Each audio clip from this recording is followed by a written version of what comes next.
Whoa. Okay, so we've got to do some major stuff with this. So what I'm going to do is I'm going to ask the question again, but I'm not going to do the clearing statement. What I'm going to do is have all of you contribute to it. I'm going to do 1, 2, 3, and then we're going to blast the energy for all of us. So what I'd like you to imagine is building up all of the energy that we can to destroy it. For me, I like to see it as like lightning bolts coming out of the palms of the hands. Or you could use like balls, and we're just going to throw it into the room. You really want to use your potency when you do this. So, will you destroy and uncreate all of the decisions, judgments, conclusions, and computations with work and earning money? Yes. 1, 2, 3. Sorry. It's all right. Let's do it again. So will you destroy and uncreate everywhere? Let's destroy and uncreate everywhere you have decisions, judgments, conclusions, and computations with earning money. 1, 2, 3. So everywhere you're doing decisions, judgments, conclusions, and computations with earning money through work. 1, 2, 3. Okay, so what contribution can we be that would allow us to destroy and uncreate all the decisions, judgments, conclusions, and computations with work and earning money? 1, 2, 3.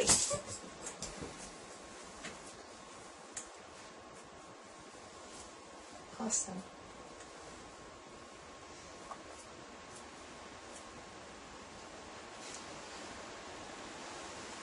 So, what contribution can we all be to the consciousness of the planet? What contribution can we be, gift, and receive for the consciousness of the planet? And what magic can we be, do, have, and generate here? What magic can we be, do, have, receive, and generate here? And everything that doesn't allow that to show up, can we destroy and uncreate at all times a godzillion? Yes. Right and wrong, good and bad, all 9, pod pop, shorts, boys, and beyonds.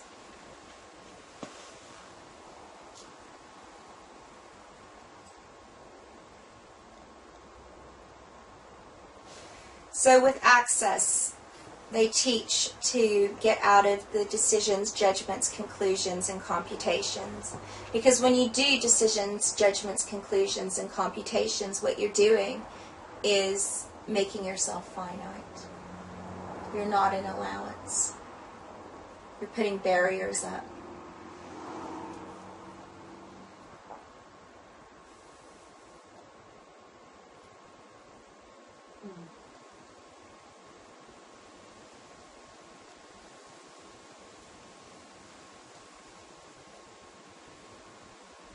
Because that's where you start concreting stuff in.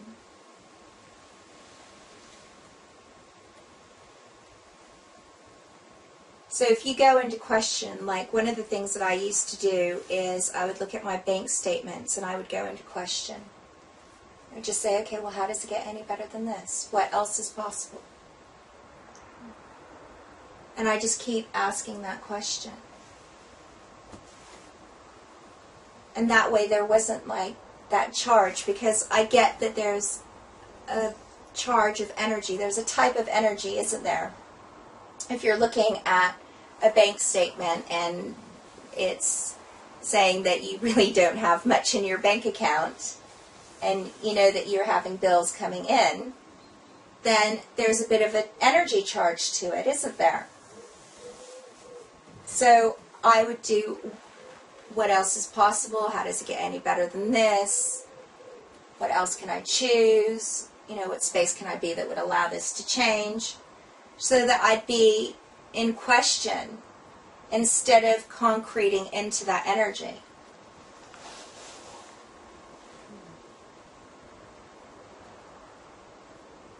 And the other thing that you can do is you can tithe to you. So if you can put 10% of what you make away so that you're paying you before you're paying your bills, then it's a way of telling the universe, actually, I come first. These bills are not significant. These bills are not as significant as me. What you'll find with people who are very meticulous and good about paying their bills is they always have bills.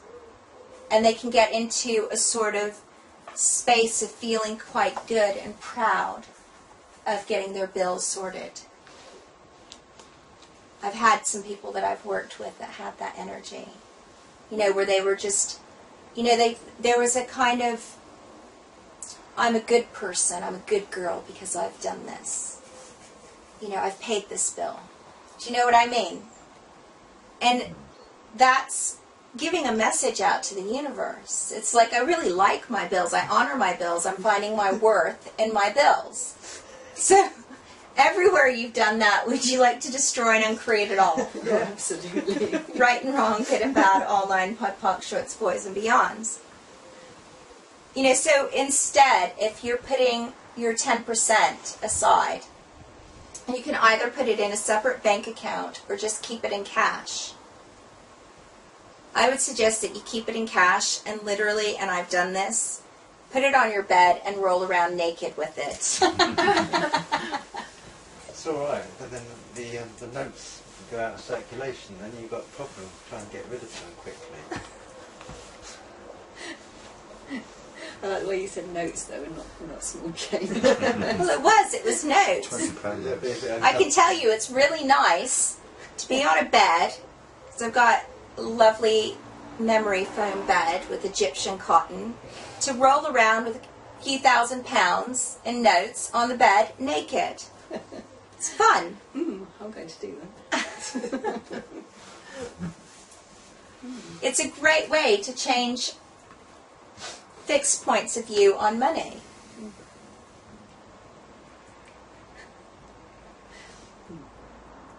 But if you make it more significant and important to pay you first, so you're putting your 10% aside, and if you borrow that money from you, then you have to pay it back. Because what happens is, if you do spend it, and I must confess I did spend mine, I borrowed against it, it started to